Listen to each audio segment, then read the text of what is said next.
PM Modi के MP दौरे की तैयारियां अंतिम दौर में। भोपाल के जम्बूरी मैदान में कार्यक्रम की भव्य तैयारियां। 5 मंत्रियों को दी गई पीएम के स्वागत की जिम्मेदारी। 15 नवंबर को पीएम देंगे प्रदेश को कई सौगात। भोपाल के हबीबगंज रेलवे स्टेशन का नाम रानी कमलापति के नाम पर किए जाने की बीजेपी मुख्यालय में खुशी। इस दौरान आतिशबाजी भी की गई। सीएम शिवराज सिंह चौहान, वीडी शर्मा, साध्वी प्रज्ञा और रामेश्वर शर्मा ने भी फुलझड़ियां जलाकर खुशी जाहिर की।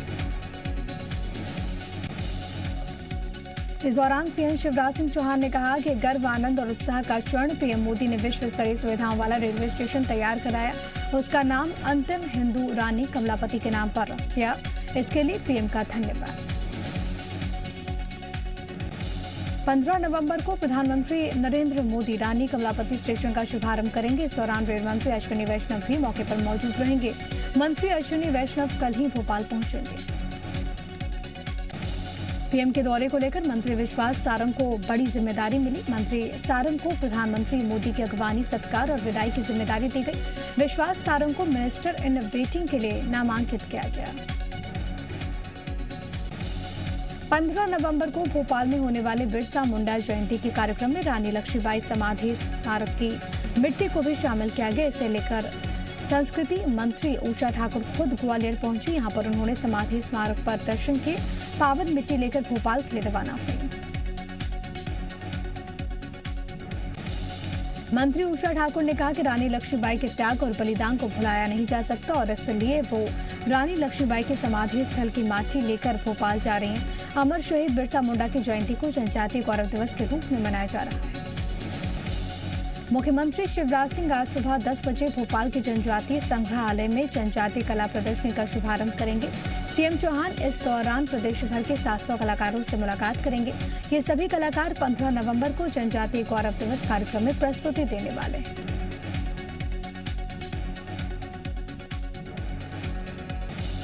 कोविड-19 के खिलाफ वैक्सीनेशन में इंदौर ने बड़ी उपलब्धि हासिल की। इंदौर में वैक्सीनेशन का आंकड़ा 50 लाख के पार। इंदौर प्रदेश का ऐसा पहला जिला बन गया जहां पर 50 लाख से अधिक वैक्सीन के डोज लगे।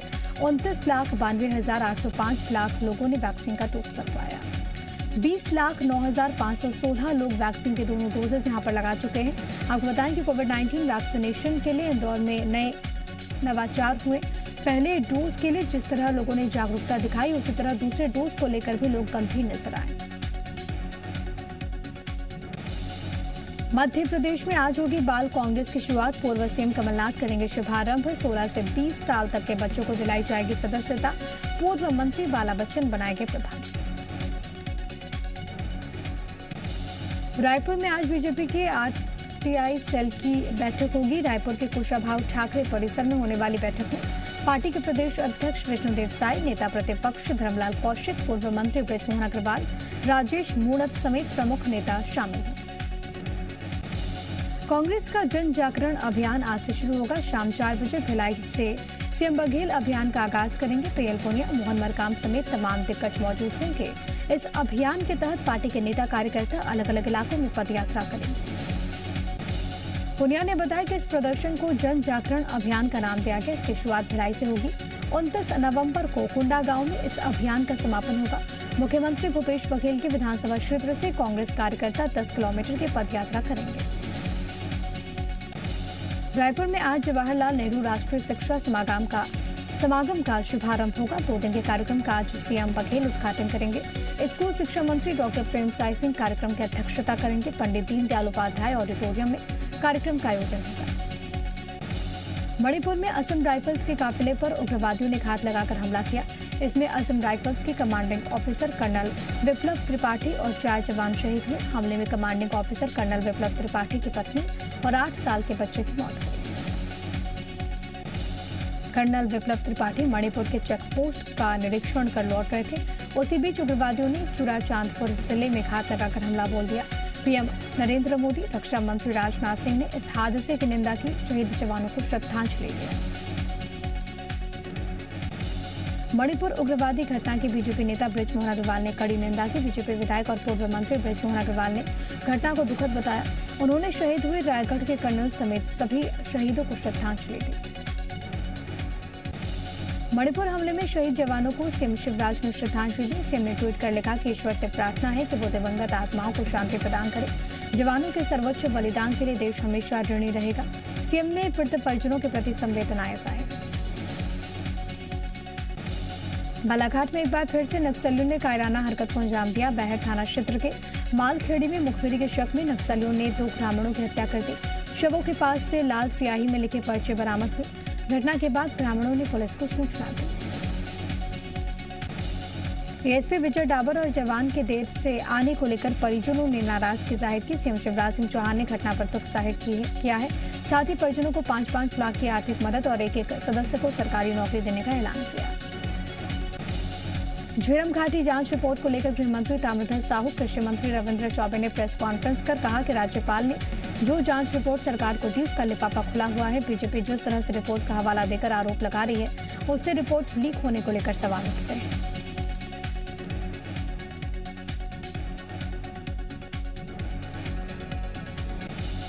मंत्री रविंद्र चौबे के अनुसार बीजेपी प्रदेश प्रभारी डी पुरंदेश्वरी और रमन सिंह ऐसा बताने की कोशिश कर रहे हैं कि सरकार को छिपाना चाहती है। रमन सिंह के मन में कितना डर क्यों है? बीजेपी जांच रिपोर्ट के हवाले से किसी को बचाने की कोशिश के बाद कैसे कह रही है? गृह मंत्री ताम्रध्वज साहू ने कहा कि 8 जून को जांच आयोग ने 8 बिंदुओं को शामिल करने के लिए कार्यकाल बढ़ाने के लिए पत्र लिखा था, लेकिन 23 सितंबर को आयोग ने जांच पूरी होने की बात कही। 6 नवंबर को राज्यपाल को रिपोर्ट सौंप दी। रायपुर में नेता प्रतिपक्ष धर्मलाल कौशिक ने प्रेस कॉन्फ्रेंस कर बघेल सरकार पर हमला बोला। नेता प्रतिपक्ष धर्मलाल कौशिक ने कवर्धा हिंसा को लेकर कहा कि छत्तीसगढ़ में कभी दंगे नहीं हुए थे, लेकिन भूपेश सरकार में ये हुआ। धर्मलाल कौशिक ने झीरम घाटी की जांच रिपोर्ट को लेकर कहा कि बघेल सरकार रिपोर्ट को लेकर भयभीत है। किसी खतरे की आहट में आनंद फानन में फिर से जांच की घोषणा की, जबकि सीएम को पहले रिपोर्ट एक बार पढ़ लेना चाहिए। लघु, सूक्ष्म और मध्यम उद्योग मंत्री ओम प्रकाश सकलेचा रतलाम पहुंचे। इस दौरान सर्किट हाउस में रतलाम के विधायक चेतन कश्यप और पूर्व गृह मंत्री हिम्मत कोठारी के बीच चर्चा हुई। साथ ही रतलाम उद्योग संघ और व्यापारी संगठन ने मंत्री ओम प्रकाश के सामने अपनी समस्याओं को रखा।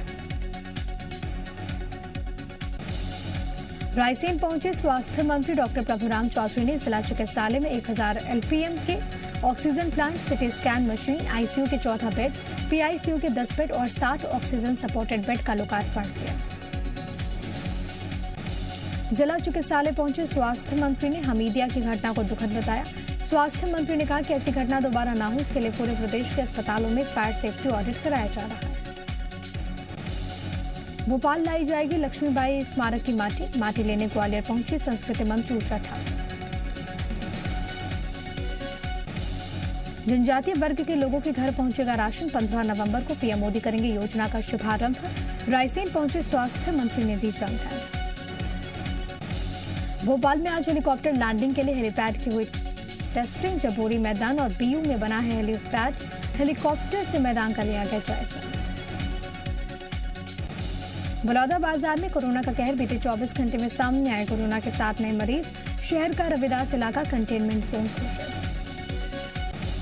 एमपी में गौशालाओं को लेकर बोले कैबिनेट मंत्री भरत सिंह। जिला और ब्लॉक स्तर पर गौशालाएं खोली जा रही हैं। कांग्रेस का पलटवार, बीजेपी को चुनाव में ही गौ माता याद आती। छत्तीसगढ़ विधानसभा का शीतकालीन सत्र 13 दिसंबर से शुरू होगा। 17 दिसंबर तक चलने वाले सत्र में होंगी 5 बैठकें। विधानसभा सत्र के लिए जारी की गई अधिसूचना। कांग्रेस महंगाई के खिलाफ देश भर में करेगी प्रदर्शन, चलाएगी जन जागरण अभियान। पीएल पुनिया बोले भिलाई से होगी अभियान की शुरुआत। बेमेतरा में अब तक शुरू नहीं हुई धान खरीदी की तैयारी। धान खरीदी को लेकर शासन प्रशासन नहीं है सजग। धान खरीदी करने वाली सेवा सहकारी समितियों की भी हालत खस्ता। जशपुर में हुई बेमौसम बारिश ने बढ़ाई किसानों की चिंता। बर्बाद हुआ खलिहानों में रखा धान। मक्का और अरहर की फसल को भी पहुंचा नुकसान। सरगुजा में भी आफत बनी। बिन मौसम बारिश में भीगा किसानों का खुले में रखा धान। किसानों को सता रहा धान के रखरखाव का डर। बारिश में खराब हुई ग्वालियर की सड़कें, अब तक नहीं हुई ठीक। ऊर्जा मंत्री ने 10 दिन में सड़कें ठीक करने के दिए निर्देश।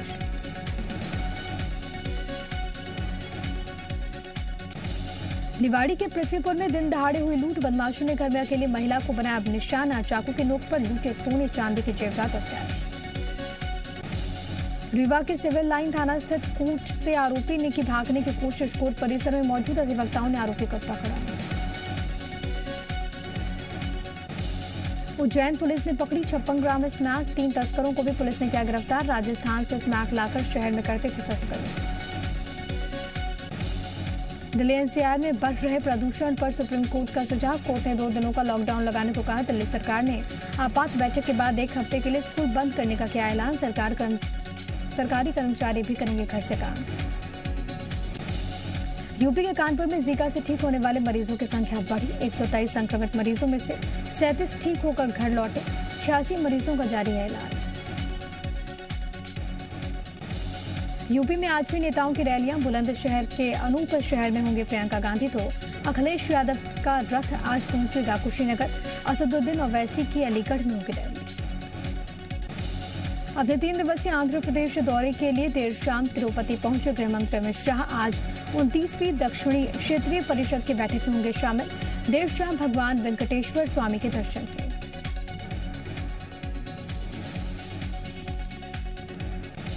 प्रधानमंत्री आवास के तहत आज पीएम मोदी त्रिपुरा के लाभार्थियों के लिए जारी करेंगे पहली किश्त। करीब 700 करोड़ की रकम होगी ट्रांसफर। 1,47,000 लाभार्थियों को मिलेगी किश्त। अयोध्या में आज से शुरू होगी पंचकोसी परिक्रमा। सुबह 8:40 पर है शुभ मुहूर्त। 20 लाख श्रद्धालु परिक्रमा में होंगे शामिल। जिला प्रशासन ने सुरक्षा के कड़े बंदोबस्त किए। कनाडा से लाई गई मां अन्नपूर्णा की मूर्ति आज पहुंचेगी वाराणसी। सोमवार को दुर्गाकुंड के कुष्मांडा दरबार में पुनर्स्थापना का कार्यक्रम। 108 साल पहले भारत से हुई थी चोरी। महाराष्ट्र के अमरावती में फिर हुई हिंसा। पूरे शहर में धारा 144 लागू। इंटरनेट भी 3 दिनों के लिए बंद। महाराष्ट्र डीजीपी ने लोगों से शांति बनाए रखने की अपील की। बीजेपी ने कांग्रेस पर लगाया दंगा भड़काने का आरोप। गढ़चिरौली में सुरक्षा बलों और नक्सलियों के बीच एनकाउंटर। मुठभेड़ में 26 नक्सली ढेर। 4 जवान घायल। महाराष्ट्र सरकार के मंत्री एकनाथ शिंदे सुबह 11:30 बजे करेंगे पीसी। कांग्रेस में शामिल हो सकता है अभिनेता सोनू सूद। नवजोत सिंह सिद्धू से कर सकते हैं मुलाकात।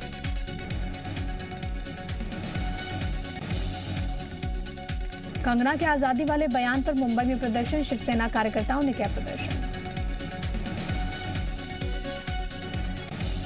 कंगना के खिलाफ उत्तराखंड में प्रदर्शन। कांग्रेस कार्यकर्ताओं ने पुतला दहन कर जाहिर किया विरोध। केंद्र से की पद्मश्री वापस लेने की मांग। अभिभावकों के विरोध के चलते हिमाचल के शिक्षा विभाग का फैसला। प्राइवेट स्कूल्स में ऑनलाइन होगी पढ़ाई और एग्जाम। हरियाणा के सोनीपत में बॉक्सिंग खिलाड़ी भावना की संदिग्ध मौत। पीजी के बाथरूम में मृत हालत में मिली भावना। काबुल में बस धमाके में 6 लोगों की मौत, 7 घायल। हमले में आतंकी संगठन आईएस के हाथ होने की आशंका। अफगानिस्तान में शरिया कानून लागू करेगा तालिबान। सैन्य ट्रिब्यूनल किया गया गठित। WHO ने दी गंभीर चेतावनी। अफगानिस्तान में खाने की कमी से साल के आखिर तक मर जाएंगे 10 लाख बच्चे। अमेरिका में भी कोरोना की 5वीं लहर की आशंका। यूरोप में बढ़ते मामलों से WHO चिंतित। आज T20 वर्ल्ड कप के खिताबी जंग। न्यूजीलैंड और ऑस्ट्रेलिया के बीच खेला जाएगा फाइनल मुकाबला।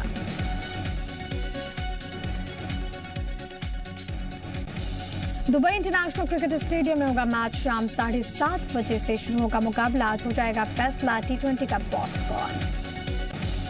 जयपुर पहुंचे न्यूजीलैंड खिलाड़ी रॉस टेलर ने इंस्टाग्राम अकाउंट पर तस्वीरों को शेयर किया। लिखा, भारत में वापस आकर अच्छा लग रहा है। बीसीसीआई को टैक्स में मिलती रहेगी छूट। इनकम टैक्स अपीलेट ट्रिब्यूनल ने कहा, एक आईपीएल के कारण बोर्ड का हक खत्म नहीं कर सकते। पूर्व पाकिस्तानी कप्तान शाहिद अफरीदी ने कोहली को दी सलाह। कहा, तीनों फॉर्मेट की कप्तानी छोड़े कोहली। रोहित को कैप्टन बनाना सही फैसला। एसबीआई क्रेडिट कार्ड यूजर्स को झटका। ईएमआई से पेमेंट करने पर अब लगेगा प्रोसेसिंग चार्ज। 1 दिसंबर से होगी शुरुआत। ईपीएफओ ने 6 करोड़ 47 लाख लोगों के पीएफ अकाउंट में ट्रांसफर किया ब्याज का पैसा। वित्त वर्ष 2020-21 के ब्याज की राशि ट्रांसफर। रिलायंस के निवेशकों के लिए अच्छी खबर, राइट्स इश्यू का पेमेंट हुआ फाइनल, निवेशकों से दूसरा और अंतिम भुगतान करने को कहा। बिटकॉइन में गिरावट का दौर जारी, शनिवार को बिटकॉइन में 0.22% की आई कमी, डिजिटल करेंसी का दाम घटकर 51,68,152 रुपए।